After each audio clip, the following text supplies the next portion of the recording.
Sa ulo ng mga nagbabagang balita.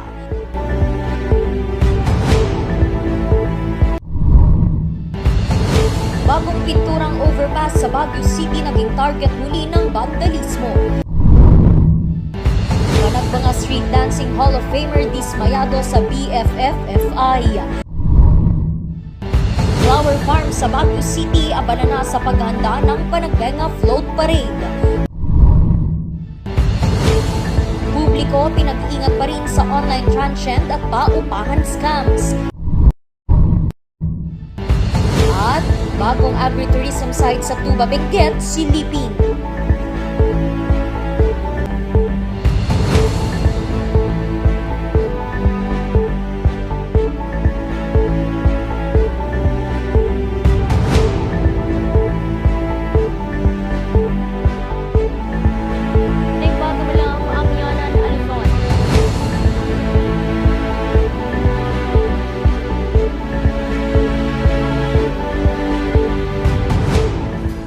Bagamalam, Amyana na Luzon. Narito na ang mga bago at may init na mga balita. Nagbigay paalala at babala ang Anti-Cybercrime Unit Cordillera sa talamak pa rin na online scams. Nangunguna rito mga scams ng transient houses at paupahan. Narito ang report.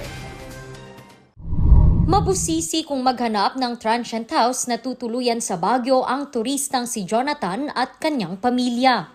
Ayaw niya kasing mapabilang sa mga biktima ng online transient scams. Kadalasan, online na rin. Tinitingnan namin yung mga, nagsosurvey kami kung legit ba yung, place. Talagang totoong, walang problema, hindi scammer, ganyan. Madalas ay pinipili rin nila ang mga transient houses na may polisiyang pay when you arrive. Mas okay yung magbayad ka pag andun ka na. Yung magbabayad ka online, mas delikado rin yun. Mas okay yung magbabayad ka pag andun ka na. Lugi ka. Pero hindi lang daw umuupa ang nabibiktima ng mga online scams, kundi maging mga nagpapaupa. Yung mga walk-ins, sasabihin nila, sir, pabook po kami, hindi na kami magda-down kasi andito naman na kami sa Baguio, on the way na kami. O sige, ikaw naman, sige, andyan naman pala di i-entertain mo. Kunwari, andyan na, madaling araw, inaantay mo.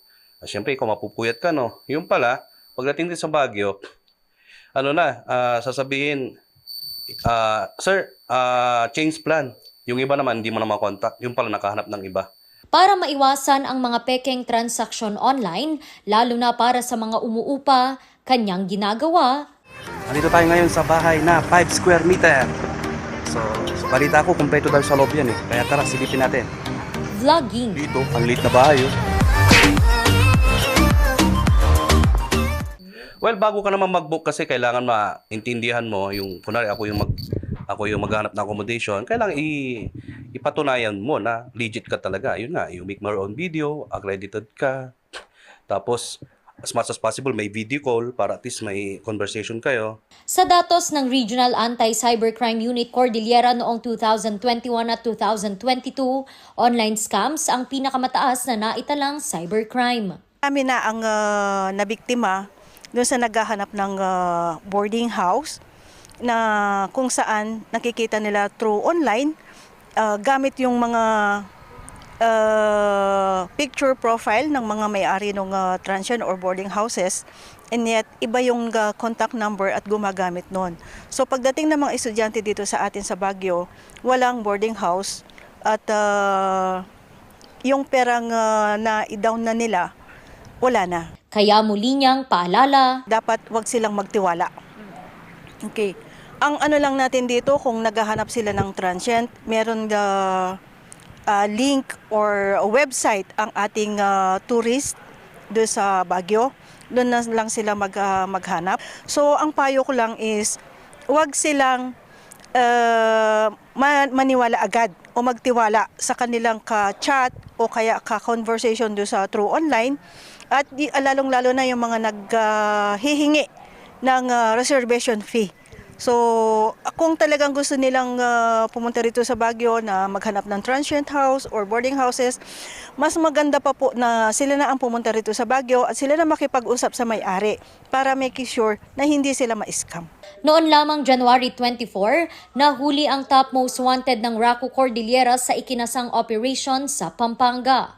Ang suspect ay nambiktima ng isang taga-Baguio kung saan humingi ito ng perang nagkakahalaga ng 71,500 pesos para sa umunoy condo unit na uupahan sana ng biktima sa Taguig. Matapos kasing maipadala ang pera, ay agad siyang blinak ng suspect sa Facebook. Randy Guzman para sa Luzon Headlines. Nagayag ng pagkadismaya sa Baguio Flower Festival Foundation Incorporated ang Baguio City National High School na isa sa mga Hall of Famers pagdating sa street dancing competition. Kung bakit alamin sa report na ito.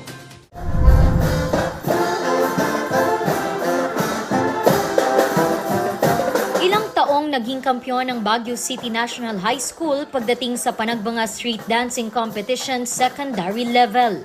Katunayan, sila ang maituturing na Hall of Famer. Pero ngayong taon, hindi raw sila sasali sa selebrasyon.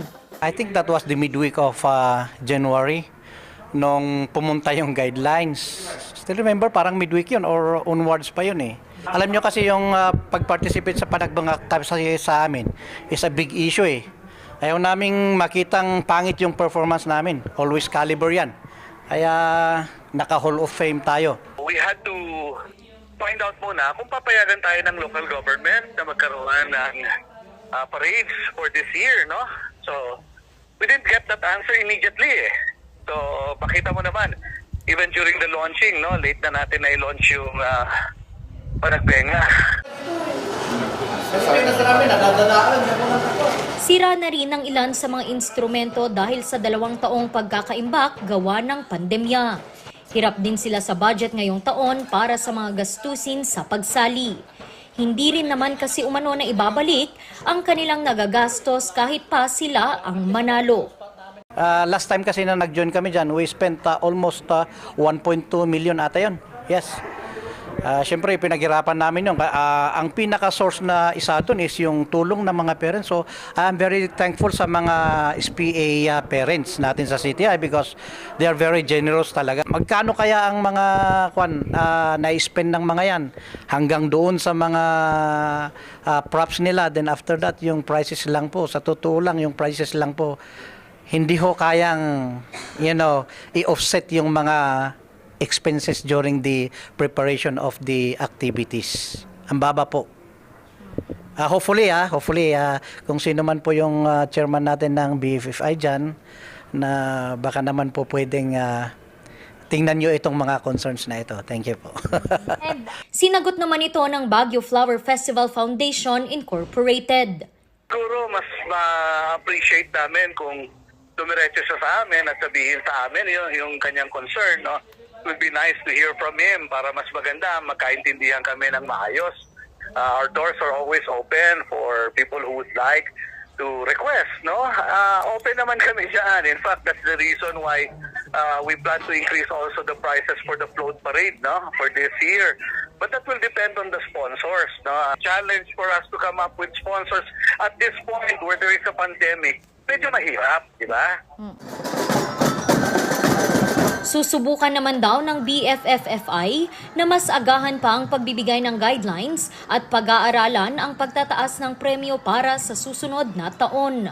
Umaasa rin silang makasama na sa susunod na selebrasyon ang Baguio City National High School na isa sa mga nagpapakita ng engrandeng performance pagdating sa street dancing. 4 na elementary school at 8 paaralan para sa open category ang aasahang magpe-perform sa street dancing competition ng Panagbenga 2023 na bubuksan sa unang araw ng Pebrero. Randy Guzman para sa Luzon Headlines. Aba na naman sa paghahanda ang ilang flower farm sa Baguio City para sa float parade ng Panagbenga 2023. Ilang tips sa pag-aalaga ng bulaklak, alamin kay Jose Robert Inventor. Naglalakihan makukulay at agaw atensyong mga float ang inaasahan sa nalalapit na Panagbanga 2023. Kaya naman ang 8 taon ng flower farmer na si Hill excited sa nalalapit na selebrasyon. 3 taon din kasing nakansela ang float parade. Handang-handa na to. Oo, kasi nag-open na yung Panagbanga. Malaysian moms ang kanyang inaalagaan. Mula similya ay mabusisin nila itong inaalagaan. Ito yung mother plant. Tatanggalin, ipupunta natin tatransfer natin sa plantation. Kadalasan daw kasi itong ginagamit tuwing float parade. Oo, in demand din to. Mostly nabibili. Ginagawa siyang float para sa parade. Mahalaga rin umano na nasa loob ng isang greenhouse ang mga bulaklak. Kinukuha namin sa mother plant, tinatanim namin dito.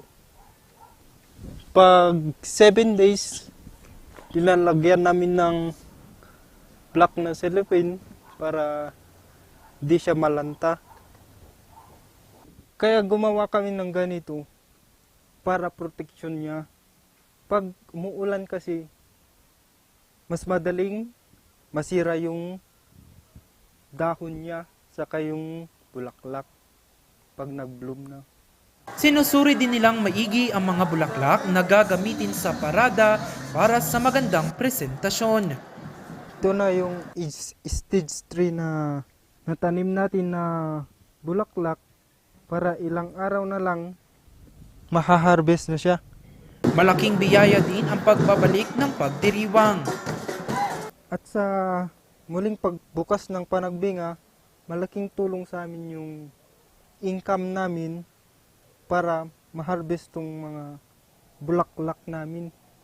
Sa mga kampanya na sumasali sa float parade, palagi nyo pong suportahan yung kaming mga maliliit na farmers para mabenta tong mga bulaklak na tanim namin.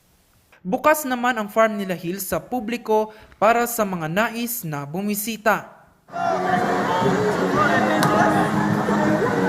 Jose Robert Inventor para sa Luzon Headlines. Ang bahaging ito ay hatid sa inyo ng King's Vita Plus Animal Feed Supplement. Alagang King's Vita Plus, kikita ka na, aasenso ka pa. Susunod, bagong pinturang overpass sa Baguio City naging target muli ng vandalismo. Yan at iba pang mga balita. Abangan!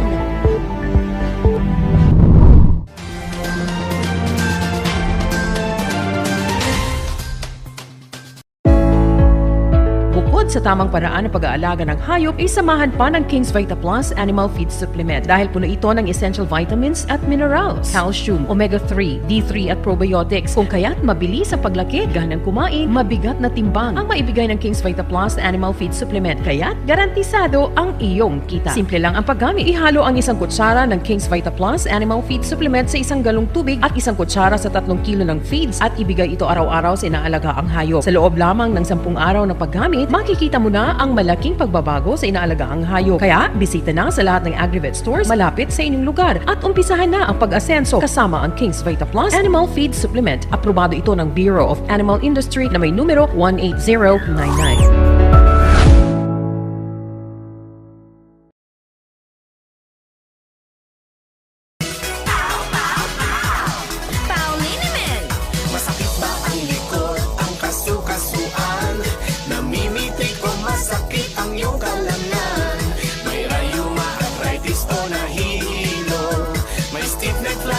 So masakit ang ulo sa Pauliniment yung haway garantisado. Pauliniment, isang pahig ka lang. Dahil walang out sa PAW! Bulok, maliliit at hindi ba malusog ang inyong mga halaman? Omega Green ang kasagutan. Ihalo lang ang 2 kutsara nito sa isang maliit na container at kaunting tubig. Pagkatapos ay ihalo sa knapsack sprayer at pwede na itong ispray sa mga pananim. Meron itong nitrogen, phosphorus, magnesium, copper at zinc na tumutulong sa pagpapaganda at pagpapabilis ng tubo, pagpapanatili ng nutrisyon, mas malagong mga dahon at panlaban sa mga sakit ng mga halaman. Hindi rin ito nakasasama sa kapaligiran. Pwede rin ito sa kahit anong klase ng halaman, mapa highland crops o lowland crops. Omega Green by Encam Agri-Marketing, the ultimate friend of farmers.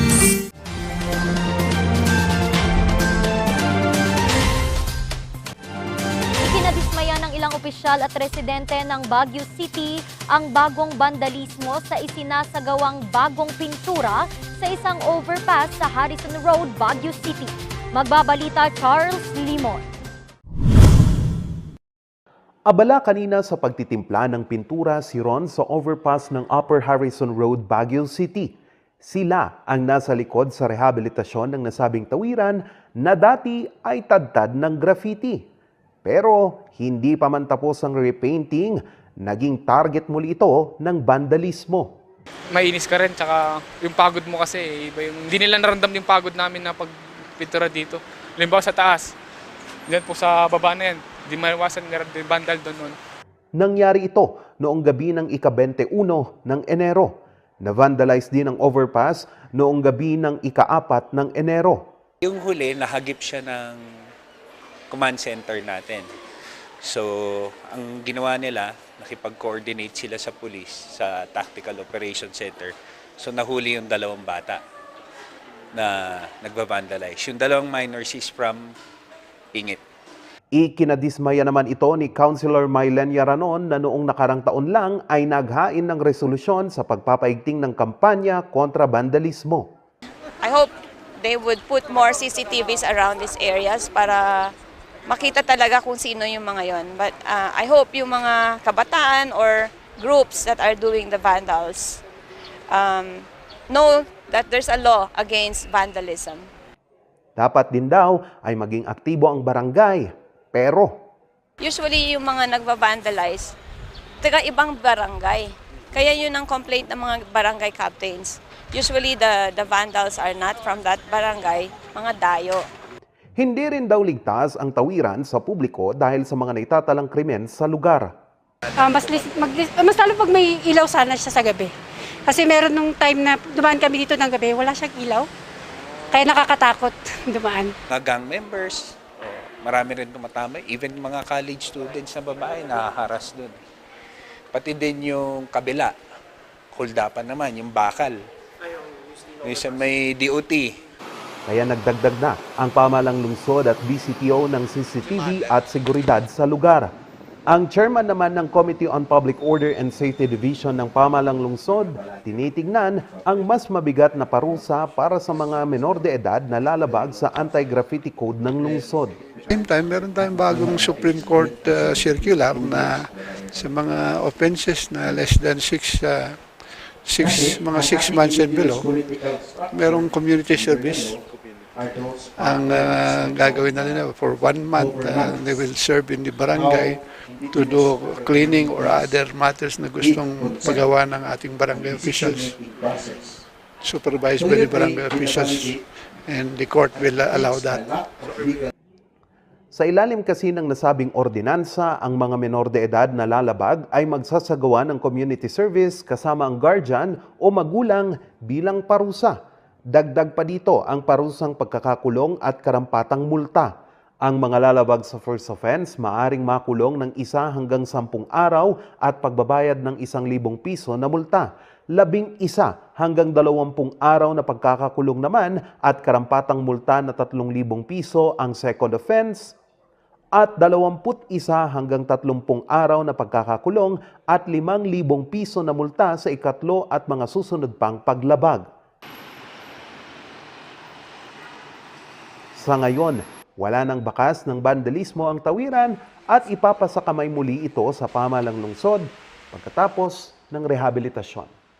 Charles Nicolimon para sa Luzon Headlines. Kilalanin naman natin natin ang isa pang Pangasinense na pambato ng Pilipinas sa isang International Performing Arts Competition. Kilalanin natin siya kay Jose Robert Inventor.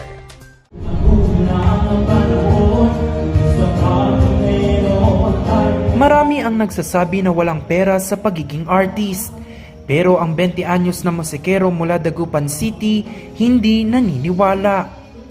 Yes po, meron. Pero sometimes po, pag kumakanta po sa mga events, minsan po talagang gusto ko lang ipakita, i-express yung sarili ko sa pagkanta po. Mahiyain at tahimik lang noon si Rico. Pero dahil sa suporta ng mga magulang sa pag-awit, gamit ang isang social media application, nahasa ang talento sa pagkanta.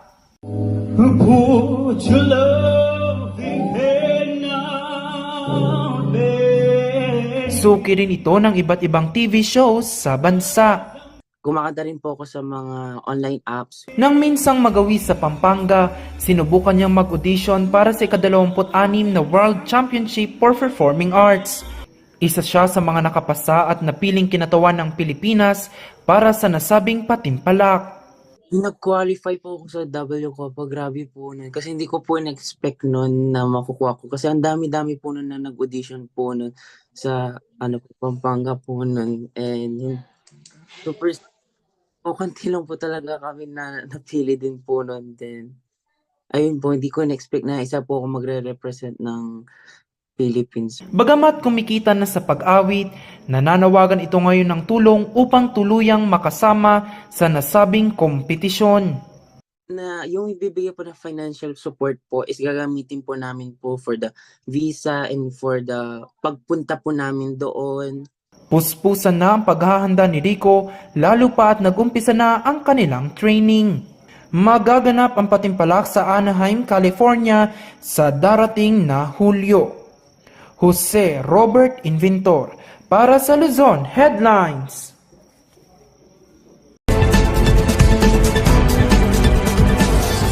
Ang mga riders, whether Lazada, Shopee, or any other delivery rider, are they considered regular employees or independent contractors? Noong Biyernes, naglabas ang Korte Suprema through Justice Marvick Leonen ng isang desisyon dun sa kaso ng Di Tiang Kin versus Lazada and NLRC.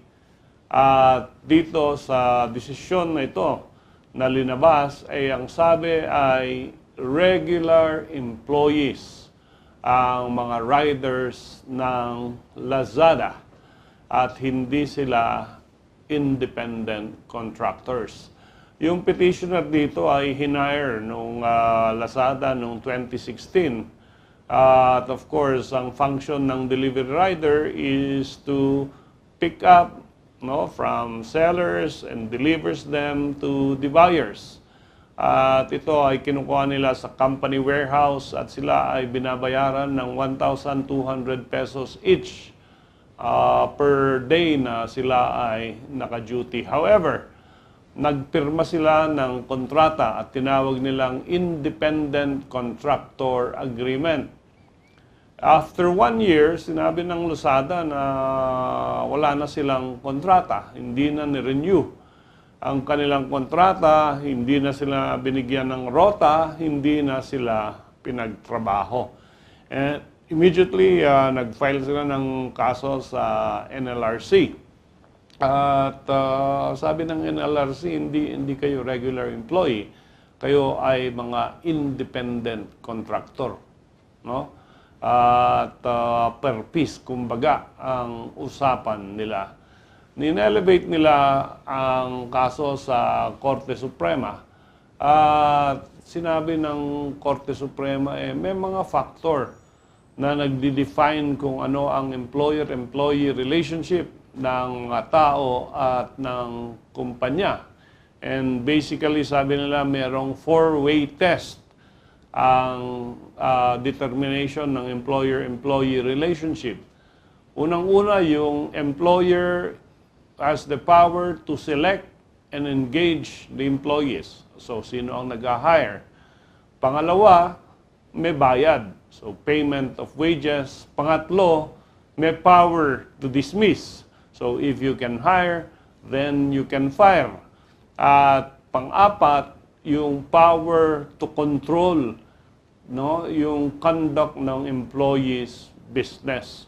Definitely, sabi ng Korte Suprema dito sa Luzada, ang nagdidetermine kung paano i-conduct ng business ng riders ay yung Lazada.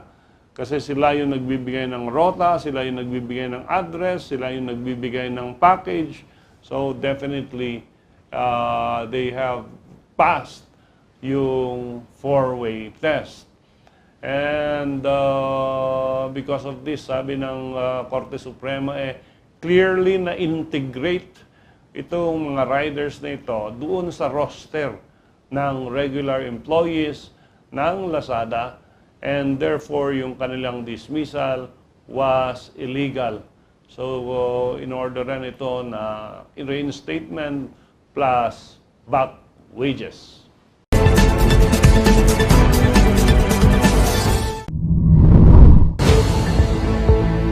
Susunod, bagong agritourism site sa Tuba Benguet silipin sa pagbabalik ng Luzon Headlines.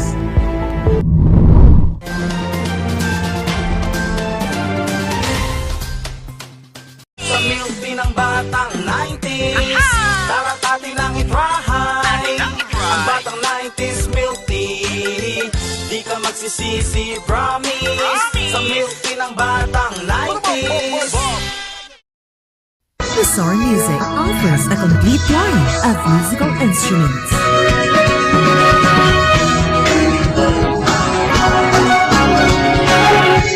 Bizarre Music, Baguio's pioneer in online music and art lessons.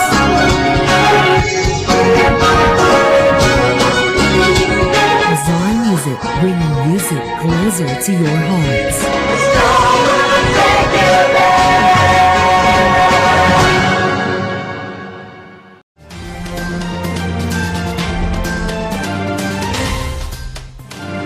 Atin namang bisitahin ang isang bagong agritourism farm sa Taloy Sur, Tuba Benguet sa ikalawang pagdiriwang nila ng Kiniing Festival. Ang mga tagpo sa kwento ni Charles Limon. Isinabit muna ni Melissa sa labas ng kanilang bahay sa Sitio Bauek, Barangay Taloy Sur, Tuba Benguet ang kanilang mga bagong gawang kiniing. Bagamat hindi tirik ang araw, mainam pa rin ito para matuyo ang karne. Ito po kasi karne ng baboy ito. So, linalagyan po namin ng asin and after nun, binababad ng isang gabi and yun, pinapausukan lang po. Ang kiniing o pinausukang karne ang isa sa mga sinaunang paraan ng pagprepreserba ng pagkain ng mga taga-Cordillera. Ang paggawa nito ay naging tradisyon na ng komunidad nila Melissa. Naging susi rin nila ito upang makaraos mula sa pagkalugi noong pandemya. Noong 2021, dumami na yung alaga naming baboy, kaya nag-start kami ng activity namin na maging Kiniing Festival para ma-dispose namin yung mga alaga namin kasi walang bibili ng live noon kasi pandemic halos hindi kami makalabas. Sa pagdiriwang ng komunidad ng kanilang ikalawang Kiniing Festival, may alok sila para sa mga turista. Ito ang Agritourism Farm Tour. Halos 1 oras ang layo nito mula Baguio City.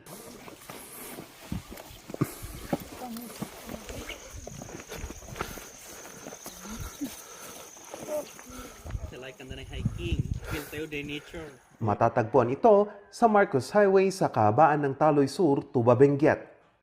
Kaya ganyan na gusto naming yung mga bisita namin, gusto namin sila ang pupunta dito sa farm para ma-experience nila yung mga lalakad sa mga bundok, yung mga magagandang na hindi nila naranasan sa ibang lugar.